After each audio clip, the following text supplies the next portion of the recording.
Well, our pastor, of course, I was taught that if you said God and Jesus and Lord, that was swear words.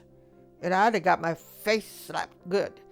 So anyhow, when I went there, well, that day the pastor was really very demonstrative in his speaking, and so he motioned and he said God and Jesus and Lord. And of course, I was too young to understand what it was all about. First, I was in church, and so when I went home, I tried to tell my mother that pastor was really mad at those people. He swore at them. And mother said, "Oh, I don't believe so." And I said, "Oh, yes, he did." I said, "He shook his fists at those people." And I said, "He swore at them. He was mad." And of course, she told my aunt about it, called her up. And so they had a big laugh over that. And I guess Aunt might have went and told the pastor about it. He never said anything, but he had a smile on his face when he shook my hand out the door. So that was my first introduction into church. That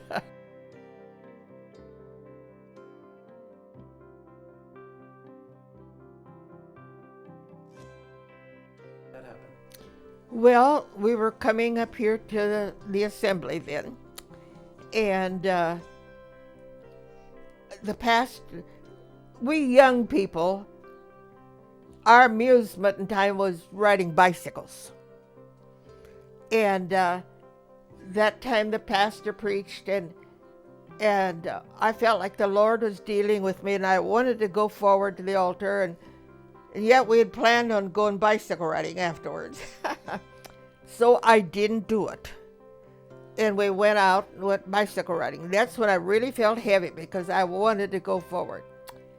Then the next day, we had a youth meeting up in Dubuque, and the altar call was given, and I sat there, and then one of the young men came back and said, "So don't you want to go down and give your heart to the Lord?" And I said, "Yes." So I went forward and gave my heart to the Lord.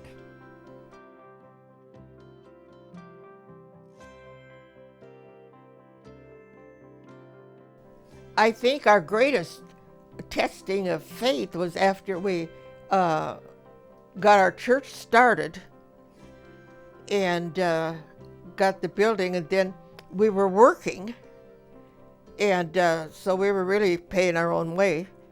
We had we lived in the hotel then, and so the pastor that was here at Vinton came over there, and he said, "You girls should be not having to do this." He said, "There's that old garage out there in back of your church." He says, he just stepped it all off on how to build the parsonage.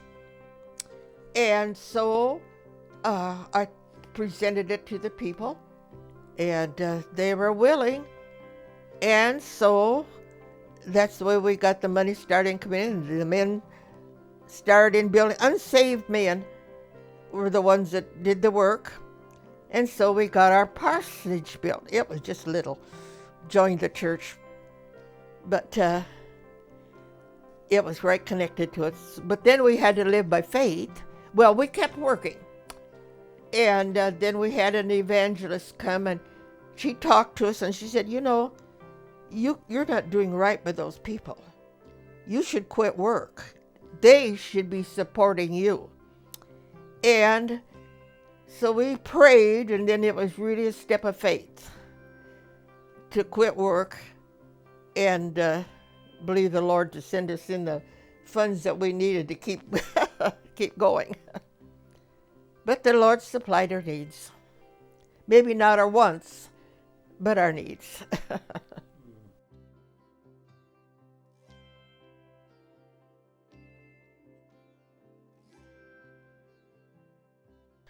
Just lean on the Lord. Trust in the Lord day by day. I like the 91st Psalm, and I claim that where it says that the Lord will bear you up in their hands, lest you dash your foot against a stone.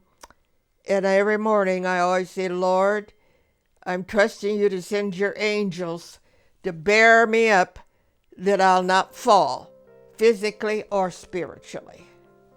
And that's been my prayer every day when I get up.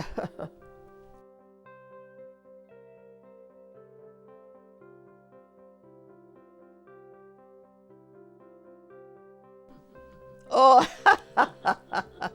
I don't know.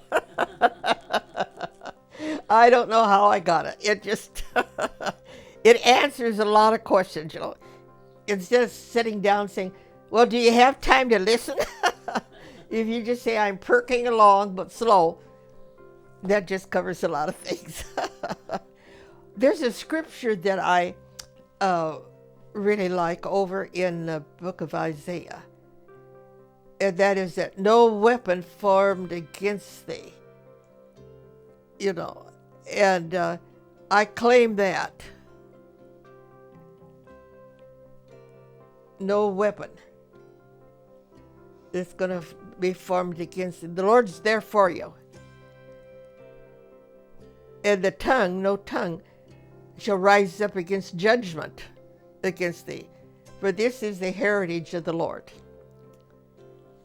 And that's one of my favorite scriptures. I used to have that on a little pennant hanging around my neck.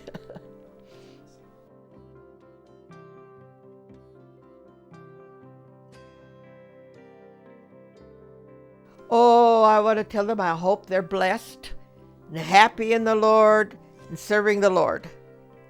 And come and visit me. Yeah, I enjoy company.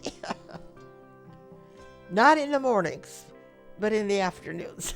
You're a night owl, not a morning person? Oh, I am not a morning person, but afternoons, wonderful.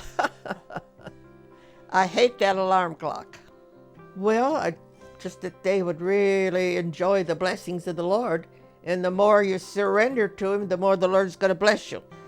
I found that out, that the more you trust in the Lord, lean on Him, the more He's going to bless you and meet your needs. And there's no blessing as great as just feeling the blessing and the peace of the Lord in your hearts, no matter what comes ahead.